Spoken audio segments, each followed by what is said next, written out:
Hi there, I'm Miss Shapiro. I'll be teaching social studies this summer at JRLP. Normally, I am the instructional coach at JRLP. Welcome, we're really glad that you're here with us.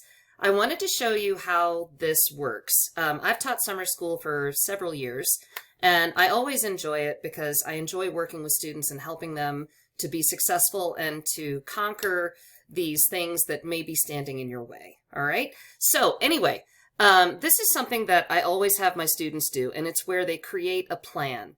You all are going to create your own plan using this doc that you have available to you in your Google Classroom. You will need to complete it, yes, for each teacher, if you are taking multiple courses. Of course, you can make a copy of it in one and then put it in the other, right? Okay, so you don't have to do double work. But do make sure to share this with every teacher that you have. Anyway, here's how this works. So, this is a calendar. And you are going to be using this to show how and when you plan to work. Okay, so for example, here I am. This is Monday, June 6th that you are joining us, and summer school is just starting. You need to join your Google Classrooms. You need to complete the first few tasks. Every student needs to do that. You could also decide to get a jump on Edgenuity and get going. Your goal should be every day that's like a work day. Let's say if you're doing Monday through Friday, right? Which you don't necessarily have to do because this is asynchronous and you get to choose when you work and how long and that kind of stuff. But the goal is to get this done, right? We want to get this done and move on with our lives. So what you'll want to do is aim to complete 3 to 5% of the course per day, 5 days per week. Now, if you were to complete 5% of the course per day, starting today, Monday, June 6th, you could have 20% of your class done by the end of the week. That's pretty amazing, right? If you go more towards the 3% side of things, 3% per day, then that means that you will be completing the course somewhere within this week down here.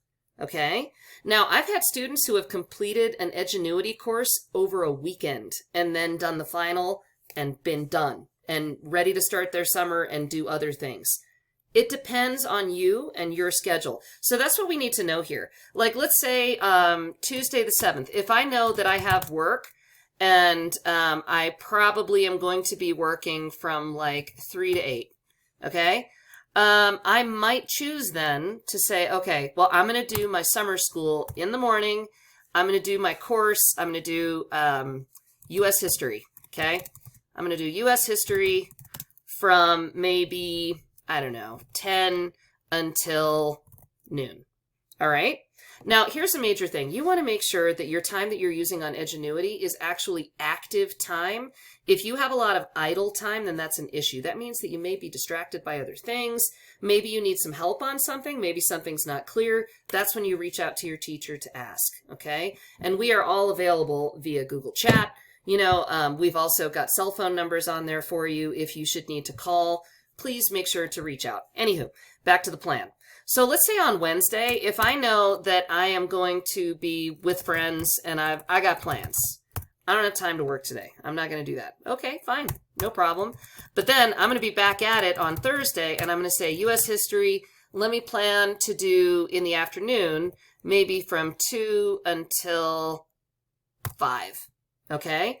And then maybe on Friday, I'm going to do U.S. history and I'm going to do it from 10 a.m. again until about, I don't know, noon.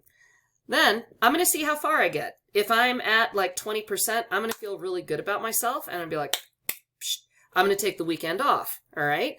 Or I could say, no, I want to keep plugging and I want to get this thing done. Now, another thing you're going to want to make sure to block out so that all your teachers know is you're going to want to say, okay, if my family has planned a vacation and I know about it, I'm going to go ahead and I'm going to say vacay. All right. And if I don't have internet access during that vacation, no internet, then I might want to let my teachers know that too. This calendar and this plan will basically be the way that you can let your teachers know what your plans are, what's going on with you in your life, so that your teacher can help you and know when to reach out and say, hey, I don't see you working there. I'd love to help you out. What can we do, you know, to keep you motivated and keep you going? Or they can say, oh, okay, they're on vacation right now. I'm going to leave them alone for right now, and then I'll make sure that we touch base when they get back. Okay? That's why this is kind of an important deal. So anyway, that's how this calendar works. Keep in mind, you can flex it as you need to. We're not going to be taking attendance or anything like that, but we are going to be watching to make sure that you're staying on track because we care. We want to make sure that you pass. All right, that is the whole goal. We want you to pass the course. We want you to move on with stuff so that you can be successful, and we are here to support. So please let us know what you need. Oh, and one more thing. Make sure that you do turn this in to Google Classroom, and if you need to make changes later on, just go back and unsubmit it and then add what you need to. You can continue to update this throughout the summer because I know sometimes, like, I used to work at Baskin Robbins. They didn't always give me my schedule way ahead of time, and I didn't always have a regular schedule. So please continue to update this as the summer progresses, all right? Okay, have a good one.